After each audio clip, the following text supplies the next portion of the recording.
Welcome to the Ford and Melon podcast. This is the first ever episode after some technical difficulties. Numero dos. Yes, how are you? Bringing out the Spanish. Not too bad, mate. A bit of a busy day. I've been doing lots of actual work, like proper work. And tomorrow. Oh no, there's someone in the background. That's all right. Yeah, it's bedtime. I've been busy as well. Yeah, as always happens at this time of night. Yeah. But tomorrow I am on a full podcast with Alex Moneypenny from the Different Knock and the Canon podcast. So good shout out. Moving up in the world, name drops. Won't be for me. It's all about Arsenal, but I will support you. Thanks, mate. That's all right. Right, in that case, I'm going to start us off with some photos today. Oh, here we go. And I just want some reactions to these photos, just some thoughts. All right, Mel? Here we go. First one. I think so. We have got marathon running. Is that Mike Pearson running with that? Oh, no, just shout out to Mike for completing the London Marathon. He has, hasn't he? Bit of a money maker, that one, for charity, obviously. Yes, yeah, top man. But yeah, that's a good sign. I like that. I thought, obviously for me, a little bit better. Okay, number 2. Here we go. Ready? Oh God, here we go. This bad boy. I was there for a long time. I'm still kind of there. 20 years without the Premier League, but yeah, I love this. Just speaks volumes, The players aren't playing for Chelsea at the moment. We'll get onto the fight here in a bit. Apart from 2 of them, but yeah. Who are the 2? Actually, no, maybe 3. Silva, Palmer, and Gallagher. Yeah, I'd go with that. Beyond that, it's looking pretty bleak. I thought it was really interesting, actually. Towards the end of that 5-0, they brought Silva on, and he was almost in tears. And then you've got other players laughing as they come off the pitch, and I just thought, it just speaks volumes, It really does speak volumes, that. I do... I feel for the fans to a certain extent, but due to the fact that they're being Chelsea fans, I haven't got that much sympathy. Okay, number 3. This one's for you, all right, Mel? Here we go. Here we go. Oh, is it going to let me? There it is. Really, crikey. I mean, I despise Mapai. He's a horrible, horrible footballer. But just for the record, not even he would do this. Not even he would do that. I mean, I've tried to defend him, but nah. Or, he did score that goal against Liverpool. He scored one against us, actually.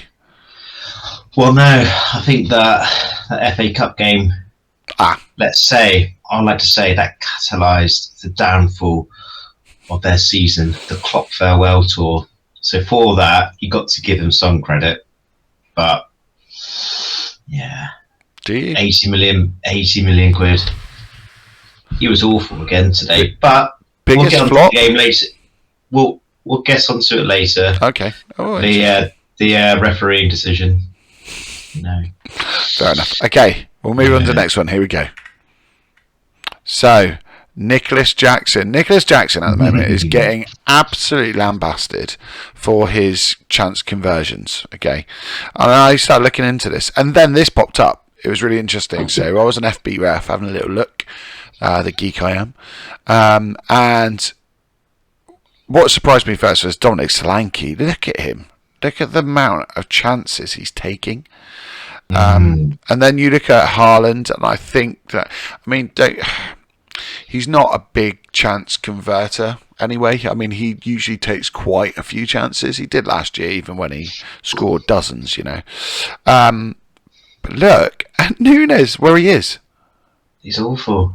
Absolutely awful. It's really interesting, isn't it? I think there is a real big media narrative where you've got certain clubs can get away with certain things.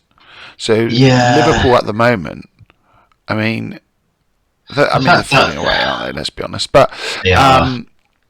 why is no one talking about Nunes like this? In the same, most people are saying Don't get me Jackson's wrong, a like, failure, but I mean, all of my mates call him out, but we're just fantasy football. What's that echo chamber? We call it. But yeah, I mean, I stupidly put him in my fantasy team this week. What a disaster that has been for me. Rip to the people who captained Salah again this week. We'll get onto that as well, I guess. Yeah, we will get into that. Okay, before we get into that, that is after this next photo, actually. So, I've got a question for you before I put it up. Who strikes you as the person who's had the most goals and assists while being a substitute in the Premier League? So this is all Premier League history. Who's got the most goals and assists while being a sub? Well, the first one that strikes to mind is Ollie. That's who coined came the name coined super sub, but I'm guessing it's not him. He's up there. He is up there. Yeah. Do you want to have a little look? Let's have a look. It's not him, I'll tell you that. Right? It's not him. It's none of these guys. It is Canu. And I was really surprised, actually, because I knew that he really contributed to our Premier League wins. However, I just thought, I don't know what I thought. I thought maybe it was from more starts. He always struck me as a squad player, like one of the first proper squad players, not just a substitute. Him and Will Talk quite often came in. They didn't just play as subs, but yeah, 30 goals and assists. I guess his time, he was at Pompey for a bit, wasn't he? Mm-hmm. So maybe that as well. Yeah. I always forget he was there. I mean, Jermaine Defoe was over at Pompey as well. Yeah. Tenuous links. Shout out to them, promoted. Yeah. I've got a soft spot for them. I went to university there, so I was there when they won the FA Cup. Great day. So my better half, her family, they're all massive Pompey fans. Oh, of course. They were at the FA Cup final. Amazing. The year that Redknapp brought the trophy and relegated them. Yeah, that was one of my weirdly enough, one of my kind of favourite football moments. Simply because it was one of the most bizarre, being in a situation where they're a proper football place. They love it there, and people talk about living near Fratton. At Fratton Park. I mean, the place is a wasteland. I'm not going to dress it up. However, there's so many people with the Pompey tattoos. The symbol is plastered around the city. But it was just chaos there. Chaos. And it was really nice to be like, it's not my club, but just joining them with festivities. It didn't really affect me. It's not my favourite memory of football, but it was a great day. Great day up there. Okay, and let's move on to this next one. So we were talking about Klopp and Salah. This one, fresh from today. Thoughts, Mel? I mean, you're pushing for any sliver of hope, aren't you, for the title, what remains? And you bring on your best player, undoubtedly best player, with 10 minutes to go. Probably one of your best in history of that club. Yeah. I really don't get it. I really do not get it. And, he benched Szoboszlai as well. Mm-hmm. Yeah, this farewell tour, as a United fan, this is just brilliant. Just inject it into my veins. If I can take solace that United started this and that they lost the title such at Goodison Park. One of my work colleagues, he's a massive toffee, and he is, he's been dealing with, Sean Dyche ball, which is quite brutish, the points deductions. He was on cloud 9 on Friday. He really was. Yeah, Sean Dyche. I've got I've got a lot of respect for Sean Dyche, especially after today, because they beat Brentford 1-0, didn't they? And he's becoming, maybe he was before, but I never got to see it at Burnley. But it seems like he's becoming slightly more tactically adept. Yeah. Yeah, I suppose, Everton are a big club. Got aspirations, haven't they? Yeah. The new stadium. But Looks like they're staying up. Let's not talk about them too much. I want to talk about these boys on the screen. Yeah. I mean, is it a I think he's off. I think he's off. It's got to be a bust up. Let's be honest. Well, his post-match interview said, "If I say something, there'll be fire," didn't he, or something on Sky?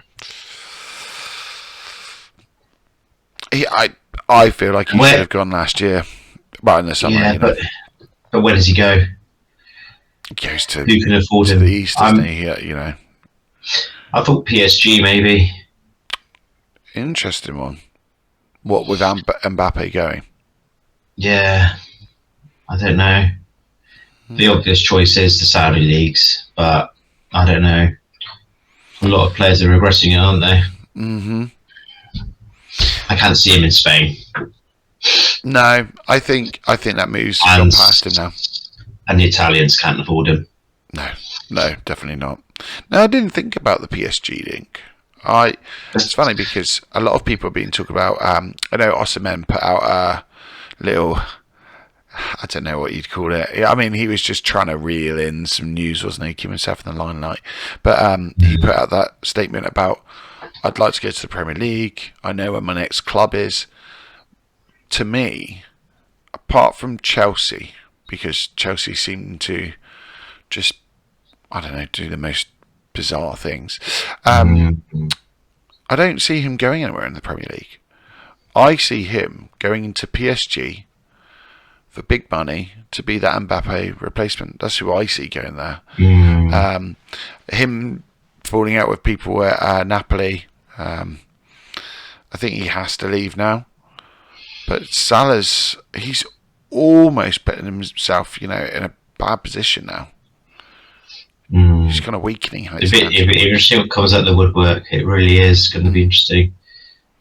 They got a documentary coming up, Liverpool. Oh, it's going to be brilliant, isn't it? The quadruple. Maybe that's what they were talking about. Maybe they were just having a chat about the trophies. Yeah. I don't know. It's great, as United fan. You got to take the small wins, haven't you, this year? Oh, it's just turning sour, isn't it? This ending, and it should be, like you say, a farewell tour. It's just turning sour, and you thought it was a dynasty they were building with all that young blood coming through. Yeah, It's funny because football changes so quickly. If you talk to a Liverpool fan, 4 weeks ago, they would have said, yeah, we're winning the league. Our Salah's amazing. Our Klopp's the best manager in the world. And suddenly, there's this huge divide with, and I would say, to be fair, I just said huge divide.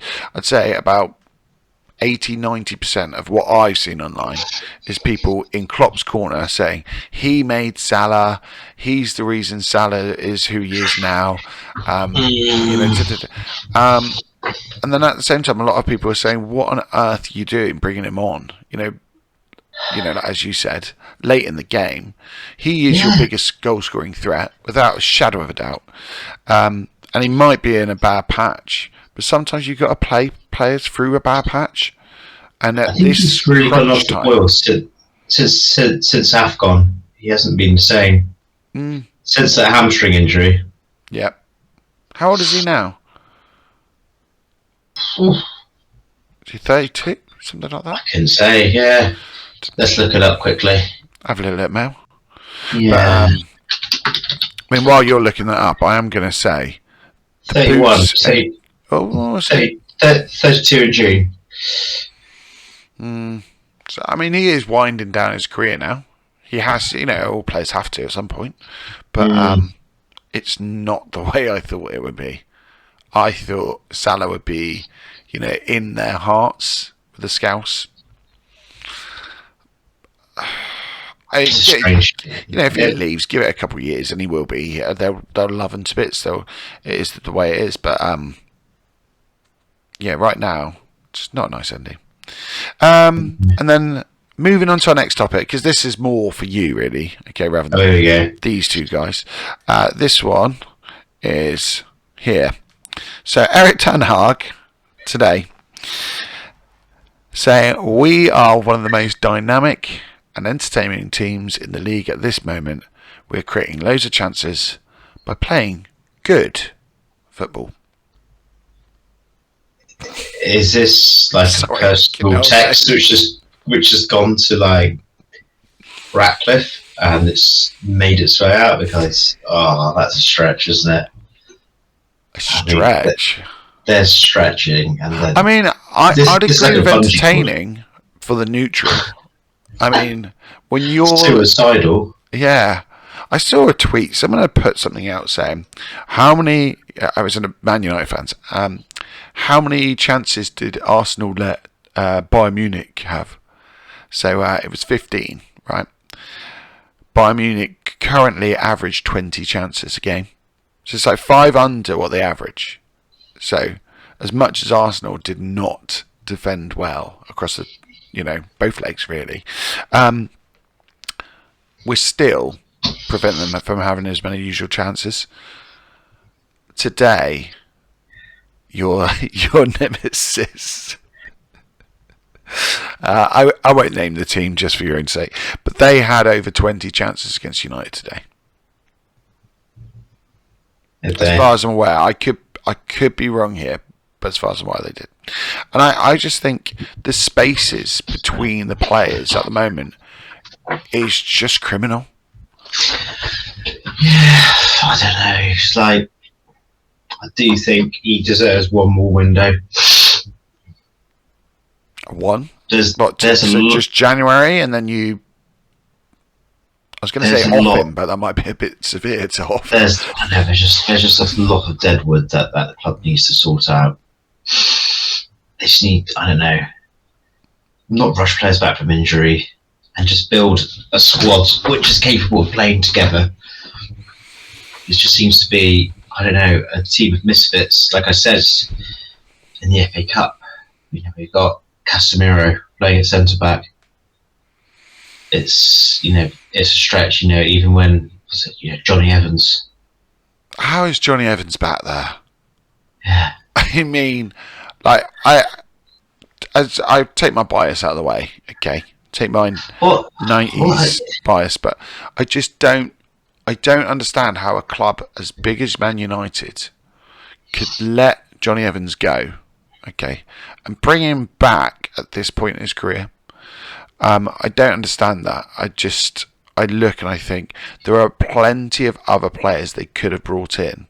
They don't have to be great players. They don't have to be top players, but just to move the boat. So I'm thinking like we brought in someone like Tomiyasu. I think at the time it's 15 million. Why are you not bringing in someone like that?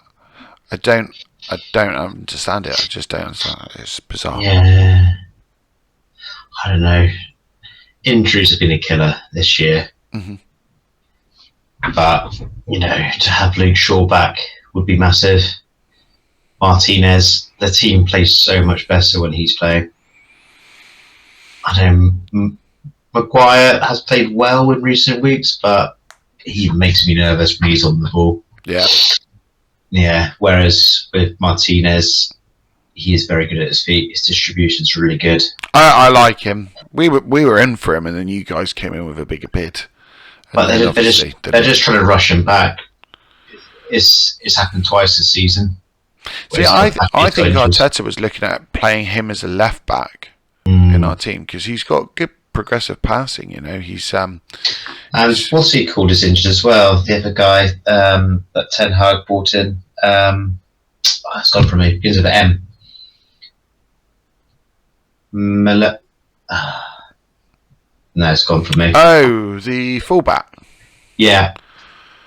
He's been injured for so long. I've forgotten his name. Oh, mine has gone blank. He is not He's not the answer, though. I'm going to put it No. that way. Well, you have a little double check. I just think, let's play a little game of that back line, okay? If you are taking over, okay, you're heading the takeover this summer. You're keeping Ten Hag in, and you're saying to him, look, I'm going to do you a favour, I'm going to get rid of some of the deadwood, okay? Do you keep Varane? No. Do you Injury keep prone. Johnny Evans? No. Do you keep Maguire? Yes. Okay.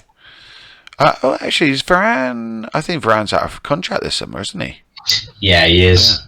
Okay, so that makes that one easy, actually. He's on the beach somewhere. Do you keep Wan-Bissaka? Oh, man. He's a liability at the minute. And is he too expensive to be a backup? Tackling ability, he's one of the best in the league, but I don't know. I can't trust him. I think he just needs to be moved on. Do you do that in another year's time? Yeah, give him another year. I think he is still young. Okay, Dallo. Keep. Oh, that was a quick one. Yeah, he's been one of our best players this season. Luke Shaw. Keep. Even with the injuries. Yeah, when he's fit, he is really good. And then obviously Martinez, you're keeping. Yeah, like he's captain material for me. Okay. Who's your ideal person to bring in then? So you get 2 players to bring in. So you shipped out this lot, right? You're bringing 2 in. Realistic. Bringing Saliba and Van Dijk. I was going to say, can we nab Saliba and Gabriel? Oh, mate, Yeah. I appreciate that, but no, you're not having them. I don't know, really. I don't really know who's out there. It's interesting. I think people did mock, the Van Dijk signing, and yes, they paid, but he did change that team. The whole thing about his aura, though, is it's been overplayed a lot recently. But I think someone like him just transformed the team. He's an excellent player. An excellent player. But as I was saying about this media narrative, I feel that it was never addressed how bad of a season he had. He had that season where he was making mistake after mistake, leading to goals.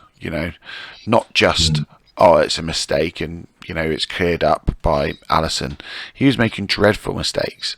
So that was Maguire 2 years ago, wasn't it? Yep, essentially. Yeah, and don't get me wrong. I think it was part of the system, part of the whole situation at the club, but I think not enough is kind of taken into account with that, especially when people start saying, like when you've got Jamie Carragher saying he is the best defender the league has ever seen.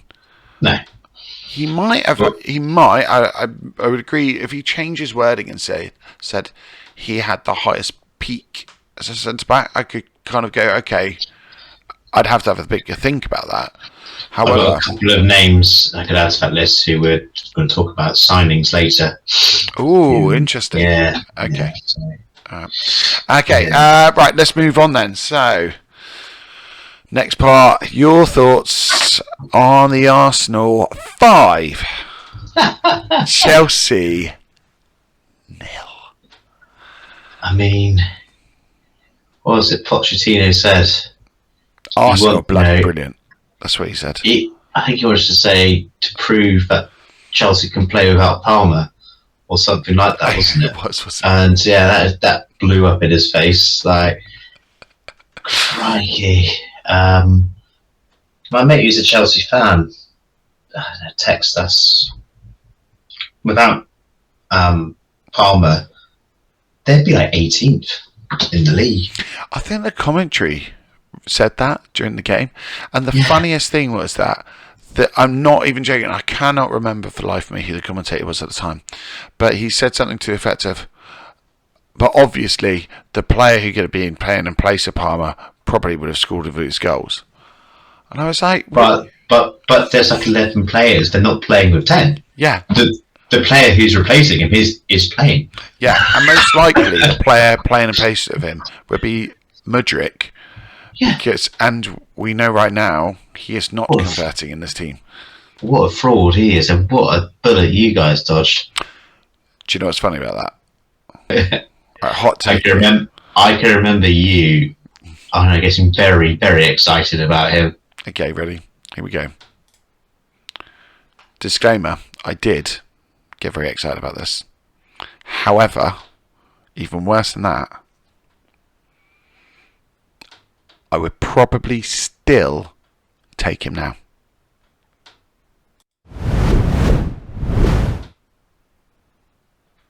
Okay. That reaction is fantastic. Thanks for that. Mr. TikTok. I don't know. I look at him and environment is key. Like, it really is. I think he had in his heart he wanted to go to Arsenal.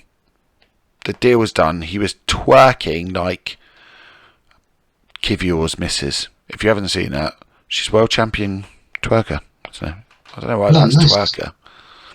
Anyway, yeah, he was twerking for Arsenal. He wanted it. He's going on talk shows with Zinchenko's wife, talking about Arsenal. He then ends up at Chelsea, and I don't think I've ever seen someone get a deal for that long, for that much money, and then look that miserable when he turned up at the stadium that time. And it's weird, isn't it? I just think we lack searing pace at the moment in our frontline options. We lack searing pace, and he has that in abundance. I also think with the way we play, we are like a full unit. Don't hands up here. I'm not saying Kai Havertz is an absolute wonder right now, but he's definitely looked better. Like he looks better. He's had his best, games, goals to assist ratio ever. But I just think he would be better. I wouldn't have him at the same price. Drop that price. That Champions League final against City, he was just a different level, different player, wasn't he? Ben White said this week, he was saying, before he came to the club, I had no idea how good he was. But yeah, I do think Mudryk gets a little bit of a rough time because he came in and it wasn't like a nice way. It was a January transfer as well, which is always hard for players. So there we are. But it's not about Mudryk. It's about Chelsea getting slapped up 5-0. That's what it's about. Did you think Arsenal kind of deserved to win it like that much? Because the first half, talking of Havertz, he looked dreadful. He was slow on the ball. He wasn't. I played as a striker. My first thought was go for goal. That was my first thought. That was sometimes my only thought. But I just feel like sometimes he's so facilitative that he doesn't have that, and he got a couple of good opportunities and it just stressed me out. Second half, the way that he bent his run for one of the goals and then just took it, bang. It was a fantastic goal. The pass from Odegaard was just unreal. Oh my god. Yeah. But that was proper, yeah. That's highlight reel, that is. You needed that. You really did, didn't you? After that Villa loss. Thanks for mentioning that. I'm just looking at your fixture running now, and it's tight, isn't it? We've got Tottenham tomorrow. Yeah. Bournemouth should be okay. Mm-hmm. You got us. On paper, you should absolutely. Old Trafford, I hate. I used to go to Old Trafford. For anyone that is listening here, right? I used to go to Old Trafford every year to watch Man United and Arsenal. I'm very lucky that one of my good friends has got a season ticket and used to keep a ticket free for me for that game. And I used to leave every year hating it. And every year I'd go, why did I come? Why did I come up here? Well, I tell you what, the worst performance I have ever seen was Olivier Giroud at Old Trafford. The worst performance I have ever seen live. And I went back the next year. Still did it to myself. And there's something about certain places for certain teams. So going to United at Old Trafford is hard for us. Going to the Etihad has always been hard for us. Well, the last 5-6 years since they had history. Going to White Hart Lane is difficult. Pretty much the home team, apart from last season, in recent years, the home team wins in a North London derby. So that will be a hard game. Who's after that one? Is that the Everton game? Yeah, there's Everton. That's it. You look at City, but their running is a lot kinder. So they got Forest tomorrow, then Wolves, Fulham, and Spurs away, and then West Ham away. Can you imagine that Spurs game against City? If Arsenal and City have just continued to win their games, how as a manager in Ange do you set up for that game against City? Now, would you cheer for Spurs? I will never cheer for Spurs. I will cheer for City's loss. That's very. Part of me would still be very, very angry that Tottenham won, which is so funny. Yeah. One of the funniest things that I've ever done is cheered for Liverpool in that Champions League final. That night, I was all for Liverpool. I might as well have been in the Kop. I was all there. That's funny. But no, that was a weird thing, wasn't it? English teams, isn't it? It was in Spain, wasn't it? Mm-hmm. Yeah. Strange thing. Boring match. Yeah, awful. Oh. It was nice though that Liverpool scored early because it calmed my nerves. So straight away thought, okay, they'll win it now. What a season that was, though, for Champions League. Spurs knocking out City was, what a game that was. My brother-in-law was travelling all around Europe following every single Tottenham game because he is, I can't even say it, he's just a Spurs supporter. He was kicked in the head by a horse when he was younger. Probably not hard enough. I'm just thinking, is that why he supports Spurs? Oh, okay, right.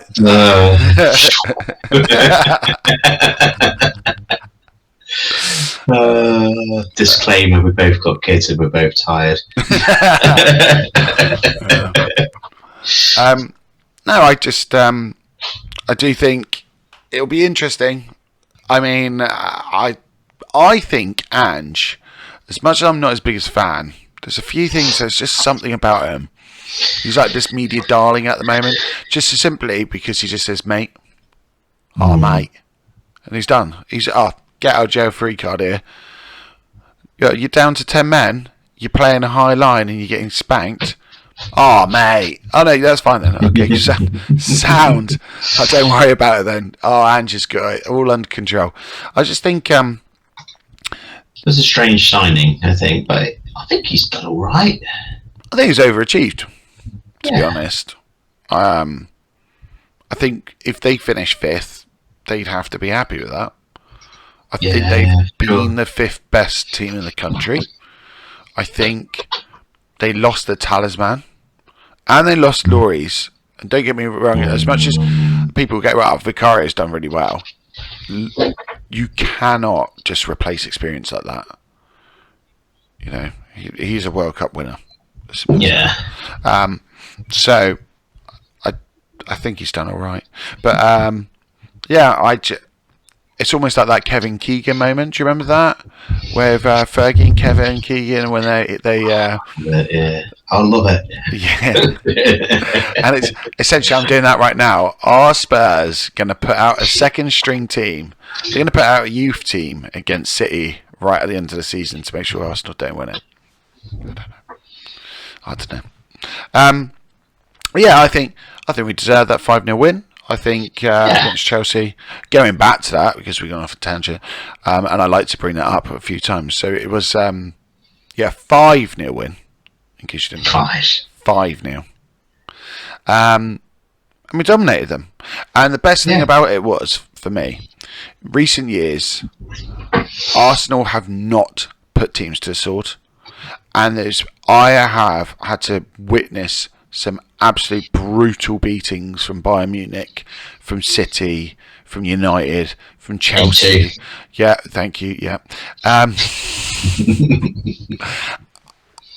And we never do it. We never ever put these teams to the sword. We'd go up and we'll roll them over 1-0, you know. And I'm looking and I'm thinking, you know, United. This is the worst United side I think I've ever seen, and we're beating them 1-0 or 2-0. You know, we go to City and we scrape by, or but going to Chelsea and absolutely just cementing. Do you know the one thing that annoyed me about that game the most? We didn't put more past them. But it's nice to be like, that's what we should be doing to these teams. Because as much as the points difference shows the difference in levels, I think sometimes you need a match to go, that's the gap. You know, we are so much better than you in every It's night and day, isn't it? Yeah. It's night and day there. And I thought it's a shame that the Chelsea fans had to resort to some pretty vile stuff. To Declan Rice. Yeah. I'm sure they'll be cheering him at the Euros as well. I mean, he's come out well and defended, you know, his partner. You know, she shouldn't be subjected to things like this. It's just so unnecessary, isn't it? No need. What is wrong with people? Genuinely don't understand it. I think that it's like one of the lowest forms. Like, obviously, I'm not going to say it's the lowest form because we all know the other things in football. Yeah, however, I just personal attacks is, you know, there's banter, but then there's just so unnecessary. And the worst thing is, from what I've seen of those two together, they seem like such a nice couple. He comes across so well. Like, I think I said to you recently, like Bukayo Saka, Declan Rice, and Grealish when he's sober, they really do represent our country really well. I think the way they bring on, you know, just they bring everyone in. They talk to everyone in the same manner. They really do kind of have nice, genuine personalities. Yeah. I tell you who has impressed me as well with that, especially after the City game, was Bellingham. How well he speaks. Yeah. You know, yeah. Relatable. Yeah. Fantastic role models. That's what we need. Especially when you've played, you know, towards Birmingham, I think. I wouldn't expect that. But no, he is really similar. I tell you who doesn't do that for me is Palmer. He walks around. There's something about him. Maybe it's just a Chelsea thing, but like he's got a bit of a chip on his shoulder, and that can be a really good thing. And I think that's why he's had such a great season. And I'm not saying he's a bad player at all. He's a fantastic player. He really I think he's just sticking the finger up to City, isn't he? Yeah. Fair play to him. But what an option now for England. I mean, it won't make a difference because, you know, Southgate will play Henderson and Maguire, and he'll probably bring someone random in at left wing. He'll bring someone out of retirement, or I don't know. Just dreadful. Okay, let's move on. Before we go on to our final segment, we are talking about, you know, the big clubs. We'll talk about one smaller one now. So, what do you think the prediction is going to be between Arsenal and then a small club Tottenham?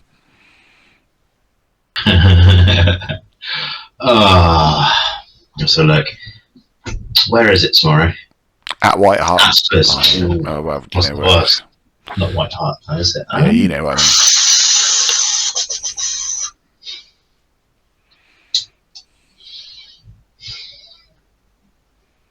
mean. And purely to annoy you, you'll be Spurs, but nah, the head says Arsenal. That has to be. Score? 3-1. They'll score first as well. Oh, I hope not. Yeah. My heart cannot take that. I can't. I'm sure I aged faster during those 90 minutes against Spurs. 100% do. It's awful. What time's kick off? 2 o'clock, isn't it? Yeah. So, I won't be coming by yours tomorrow then. Don't avoid 10-mile radius of my house. Yeah, I think it's going to be. Do you know what? I would usually say something like 2-0, and I would say, yeah, I think we'll get a goal, and then towards the end we'll sneak one towards the end, and it'll be a tight game. However, I think there'll be some nerves. I really do. I think that would be the case against a Mourinho team or a Conte team, but we're playing an Ange team, and as I said, I've got a few inklings about that man, and one of them is that he is trying to, and I will give him props to this, I think he's really trying to instill his type of style of play on his team, and I think for his principles he will be saying we stick to those principles. You know, we play this way regardless of who we play against. However, I also think he has an arrogance to that, and it will be the fact that he's thinking we're going to play that way and we're going to win that way. And part of me thinks that it will start off quite tight. They will start off on the front foot because they're the home team, and then we'll start to pick them off. I think if they start to leave room behind the back, the form Odegaard's in right now, I think he will be picking out these passes, and I think Spurs will really struggle. So I mean, that hasn't really given a prediction as a score, but I'm going to have to go with. Do I go with a battering? Do I say it with chest? My heart says 4-0. My head says 2-0. Yeah, it's 4-0. 4-0 tomorrow. It's going to be a 4-0 beatdown. It's not, is it? We're going to bloody bottle it now, aren't we? God. It's in your nature. Go on then, let's move on before your blood pressure. I didn't take kindly to that comment, thanks. Right, let's move on from there. Okay, our final bits then. So, the question for you this week is the big question. Who is the most important United transfer ever? So, it's not the best, but the most important transfer ever. And then, can we do Premier League era? Yes. Yeah. Cool, because, I was born in 89. I don't know what happened back in the days, but yes, sorry, carry on. So yeah, most important transfer of the Premier League era, and in that case, I'm going to change the question for the second one. The second question is the best player post Fergie. Yeah. Okay. Cool. And which one do you want to start with first? Up to you. Go for it. I think post Fergie is a simple one, and it won't take very long. It's Bruno Fernandes. I thought you might say that. Yeah, I mean, it has to be. No one's really come close. Is that? I was going to say highest peak. Highest peak. Does Rashford get near? Purple patch. He wasn't a signing though, was he? He came through the academy. Just in terms of best player post Fergie though. Oh, okay. Nah, I think it has to be Bruno. That's interesting. Yeah, you could argue Ander Herrera had patches. Oh, really? Yeah, That's Kane, interesting. in the big games, played well. I remember that game against Liverpool I do when think Gerrard got sent off. he's almost like not like a Carrick, but he's one of these players who went Yeah. under the radar at the time. When he left, No, everyone went, "Oh God, he was good, wasn't he?" yeah. No, yeah, for me it's El Capitan for the moment, Bruno. He is. He's an interesting player, isn't he? He's so divisive because I can't stand him. I cannot stand. But you always get 100% from him. You never quit Do from you that. though? You Because do. when he's throwing his hands up in the air, Yeah, but he never dips his head. Yes, he'll be chirped into the ref, which I hate. The moaning, the whining. do you like him? As a United fan, yeah, I do. That's interesting. I can see why people despise him. But no, and the past month he's been without doubt our best player this season. Yeah. Okay. And the most important United transfer of the Premier League era. So there's a few names that spring to mind, but I'm going to go for someone probably would be a surprise. But there we go. I'll start off with the Harry Maguire. Jesus. So Schmeichel gets a mention. Yeah, good shout. Absolutely transformed He'd goalkeeping. be in my all-time Premier League keepers. He would be in my team.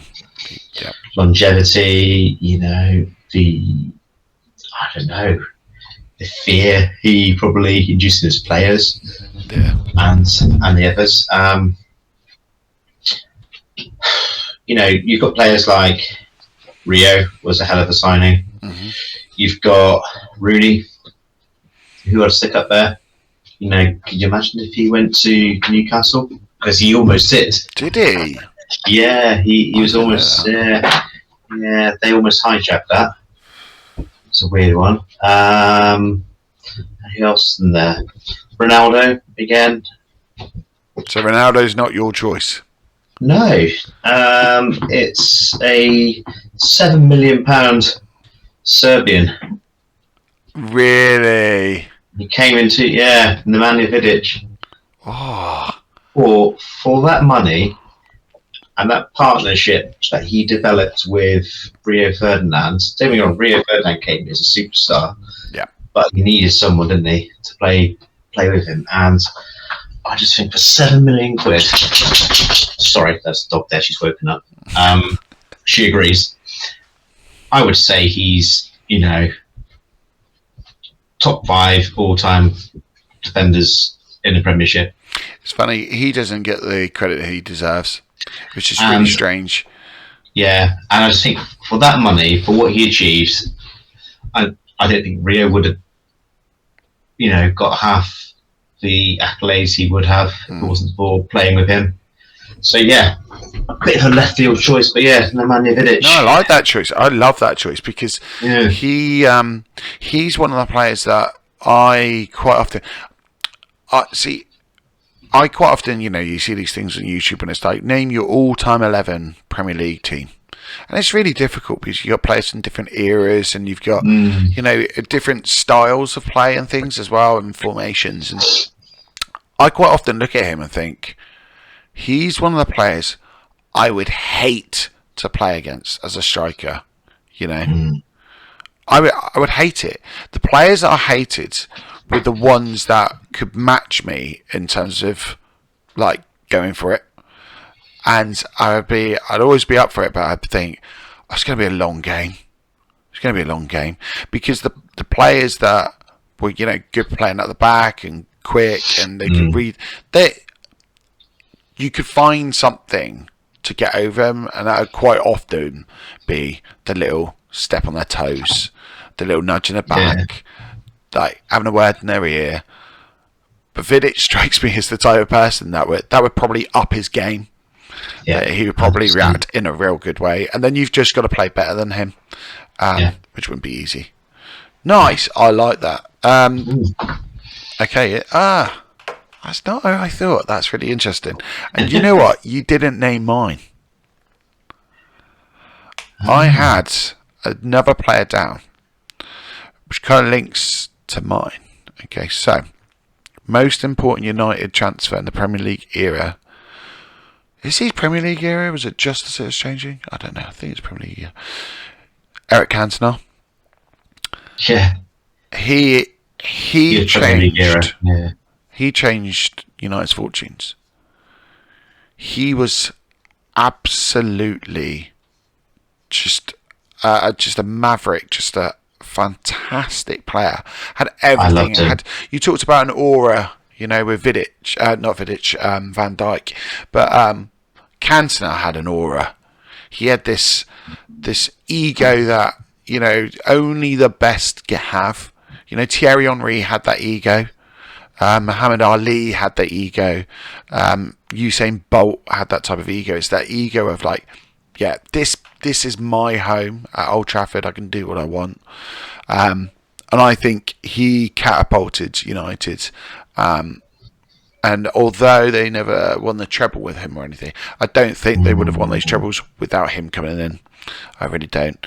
I think he set the path. I think he made all the other players look around and go, God, that's the level. That's where we have to get to. That's mine.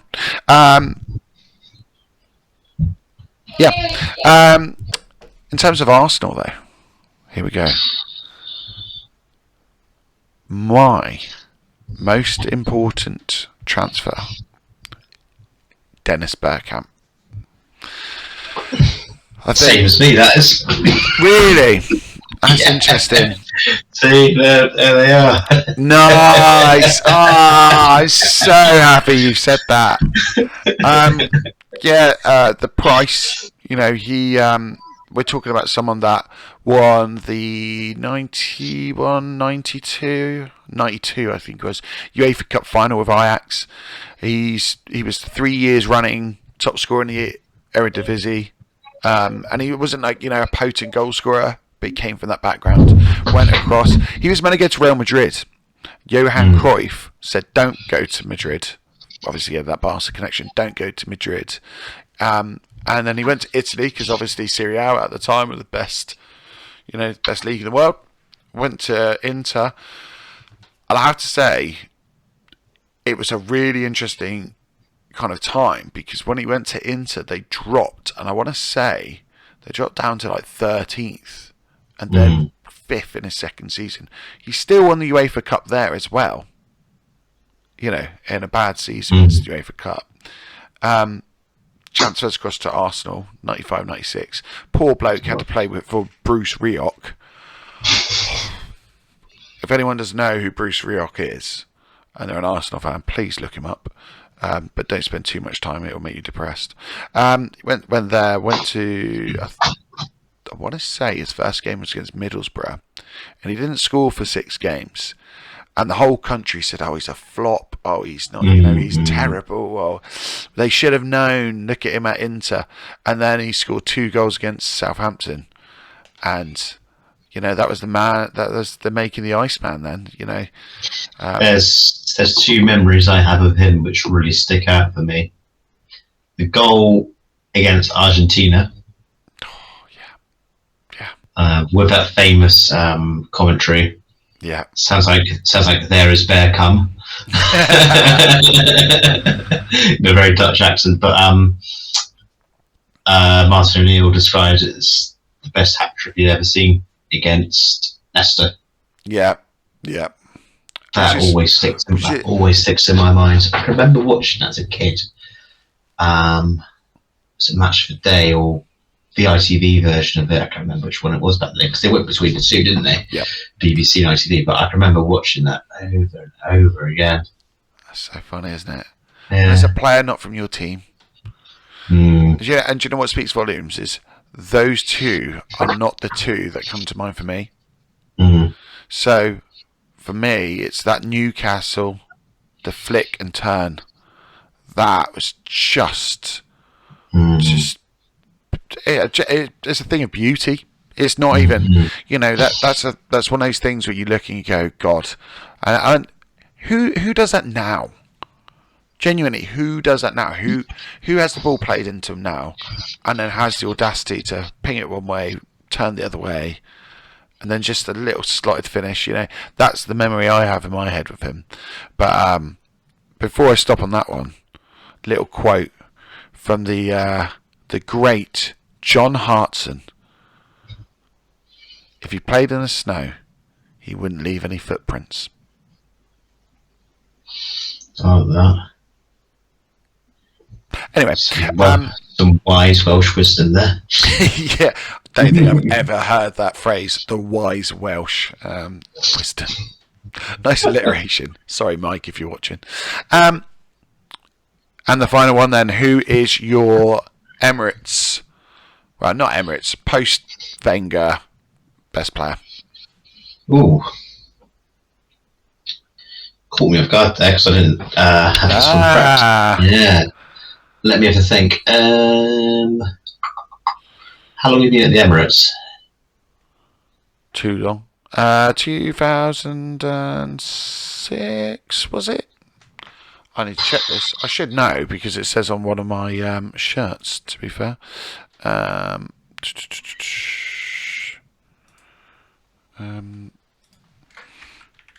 really trying to think now. How good he was,